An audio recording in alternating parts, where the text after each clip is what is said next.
আপনার কি এরকম হয় যে সারাক্ষণ বিরক্তি লাগছে, কোনো কাজ করতে ইচ্ছা করছে না, গা ম্যাজম্যাজ করছে, অকারণেই ডিপ্রেশন, সারাদিন গায়ে ব্যথা, কখনো ডান কাঁধে, কখনো বাঁ কাঁধে, কখনো কোমরে বা কখনো বা পায়ে, এইভাবে ব্যথা রোটেট করছে? লাস্ট কবে চেক করিয়েছিলেন ভিটামিন ডি লেভেল? করাননি তো? তাহলে একবার আপনার অর্থোপেডিক ডাক্তারবাবুর কাছে যান, গিয়ে আপনার সমস্যাগুলো বলুন। উনি নিশ্চয়ই আপনাকে vitamin D, calcium, vitamin B12 test করতে দেবেন। আপনারা বুঝেই গেছেন আজকের কথা বলার বা আলোচনার বিষয় হচ্ছে ভিটামিন ডি ডেফিসিয়েন্সি। সমস্যাটা বোঝার আগে আমাদের জেনে নিতে হবে ভিটামিন ডি এর অ্যাকচুয়াল সোর্সটা কি, আমাদের বডিতে আমরা কোথা থেকে পেতে পারি। খাবার থেকে আমরা খুব কম পরিমাণেই ভিটামিন ডি পেতে পারি। তার মধ্যে আছে ডিমের কুসুম, চিজ, বেশি ফ্যাটযুক্ত মাছ, এগুলো থেকে আমরা ভিটামিন ডি পেতে পারি। কিন্তু প্রধান সোর্স হচ্ছে সূর্যালোক, মানে সানলাইট। এবং আজকের দিনে যে এই যে ভিটামিন ডি ডেফিসিয়েন্সি এতটা বেড়েছে, তার কারণ হচ্ছে আমাদের ইনঅ্যাডিকুয়েট সান এক্সপোজার। এবার ইনঅ্যাডিকুয়েট সান এক্সপোজারের কারণগুলো আমরা জানি। আমাদের সেডেন্টারি লাইফস্টাইল, বাড়ি থেকে না বেরোনো, অফিসে বসে কাজ করা। আমরাও যেমন ওটিতে বসে কাজ করি, তাহলে চেম্বারে বসে পেশেন্ট দেখি, দুটোর একটাতেও আমাদের সান এক্সপোজার হয় না। বাচ্চারা আগে যেমন মাঠে গিয়ে খেলতো, এখন সেগুলো তো হয় না। বাচ্চারা স্কুল যাচ্ছে, স্কুল থেকে বাড়ি ফিরছে, তারপর ল্যাপটপ, না হলে মোবাইল, না হলে ট্যাব নিয়ে বসে পড়ছে। বাচ্চাদের মধ্যেও এখন ভিটামিন ডি ডেফিসিয়েন্সি সেই জন্যই এত বেশি। এই যে আমি বললাম ইনঅ্যাডিকুয়েট সানলাইট এক্সপোজার, তার সাথে সাথে আপনাকে জানতে হবে what is adequate. Adequate sunlight এক্সপোজারের অর্থ হচ্ছে সকাল 10টা থেকে দুপুর 3টের মধ্যে, এই সময়কালে যতটা সম্ভব খোলামেলা পোশাকে আপনাদের যদি সান এক্সপোজার হয়, দিনে 20 মিনিট করে, সপ্তাহে অন্তত 4 থেকে 5 দিন, তাহলে সেটাকে অ্যাডিকুয়েট সান এক্সপোজার বলা হবে।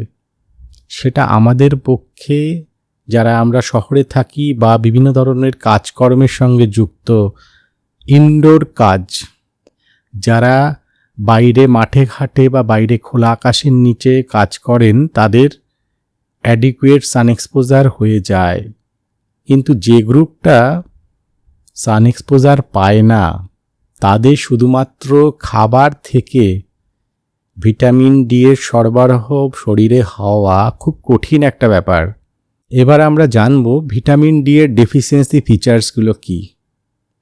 আমি শুরুতেই বললাম যে ডিপ্রেশন, লেথার্জিক ভাব, কিছুতেই কোনো কাজ করতে ভালো লাগছে না, low back pain, in general muscle pain, আজকে এই মাসল তো কালকে অন্য মাসল, কাপ মাসল পেন, এইগুলো মূলত ভিটামিন ডি ডেফিসিয়েন্সির লক্ষণ। আমি শুরুতেই বলেছিলাম ভিটামিন ডি এর সঙ্গে সঙ্গে ক্যালসিয়াম লেভেল আর ভিটামিন B12 লেভেলও দেখে নেওয়া উচিত।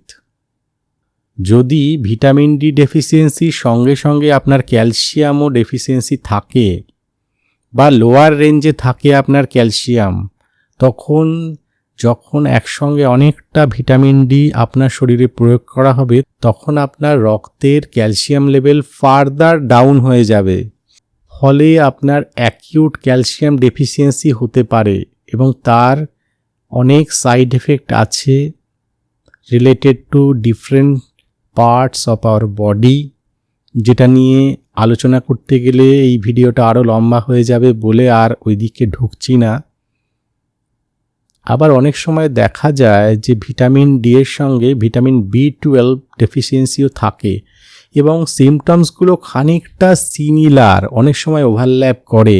সুতরাং যখন আপনি টেস্ট করাচ্ছেন, যদি মনে হয় ভিটামিন B12টাও টেস্ট করে নেবেন আপনার ডাক্তারবাবু। আমার এই ভিডিওটি করার উদ্দেশ্য এই নয় যে আপনি আপনার সিমটমসটা নিজে বুঝে আপনি নিজেই সেলফ ট্রিটমেন্ট করবেন।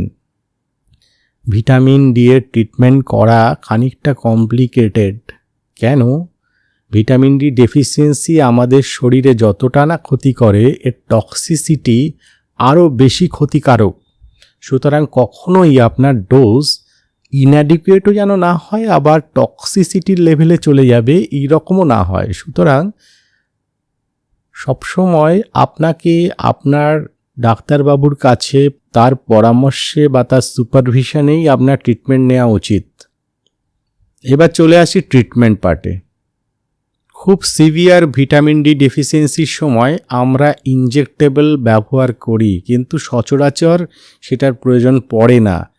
এবং আমি পার্সোনালি ইনজেক্টেবল খুব অ্যাভয়েড করি এই কারণে যে ইনজেক্টেবলে খুব সহজেই টক্সিসিটি হতে পারে, যেটা ওরালে খুবই রেয়ার।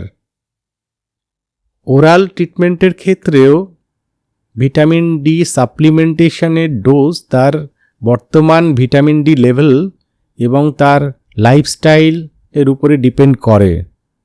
সঙ্গে ক্যালসিয়ামটা আমি রেগুলারলি দিই, ডেফিসিয়েন্সি থাক বা না থাক। যাদের ভিটামিন বি12 ডেফিসিয়েন্সি আছে তাদের ক্ষেত্রে ভিটামিন বি12টাও আমি দিয়ে থাকি। আর যেসব ক্ষেত্রে লাইফস্টাইল মডিফাই করা যায়, সম্ভব, সেই সব ক্ষেত্রে আমি বলি একটু লাইফস্টাইল মডিফাই করুন, একটু ছাদে যান, বিকেলবেলায় নয় বা খুব ভোরের দিকে নয়, সকাল 10টা-11টার পরে একবার ছাদ থেকে ঘুরে আসুন 2-5 মিনিট। গাছ থাকলে সেগুলোকে জল দিন। কিন্তু সেই প্রভিশনও সবার থাকে না। আজকে আমাদের ফ্ল্যাট কালচারে অনেকের ব্যালকানিতে বা জানলা দিয়ে রোদই ঢোকে না, বা যেসব মানুষজন ঘর থেকে বেরোন না একদম, তারা একটুখানি বেরোলেন, একটু দোকান করলেন, একটু বাজার করলেন, তার ফলে যেমন একটু আপনার হাঁটাচলাও করা হলো, আপনার জয়েন্টসগুলো একটু মোবাইল হলো, মাসেলগুলো একটু স্ট্রেচ হলো, সেরকম আপনার একটু সান এক্সপোজার হয়ে গেল এই বাহানায়। শুধুমাত্র সাপ্লিমেন্টেশনের উপরে তো চলে না জীবন, আপনাকে ইনটেকটা অন্যভাবেও বাড়াতে হবে। ভালো থাকবেন, দেখতে থাকুন। আরও এই ধরনের ভিডিও পাওয়ার জন্য আমার চ্যানেলকে সাবস্ক্রাইব করুন, লাইক করুন, কমেন্ট করুন। আমি ইন্সপায়ার্ড হব আরও এই ধরনের ভিডিও বানানোর জন্য। নমস্কার।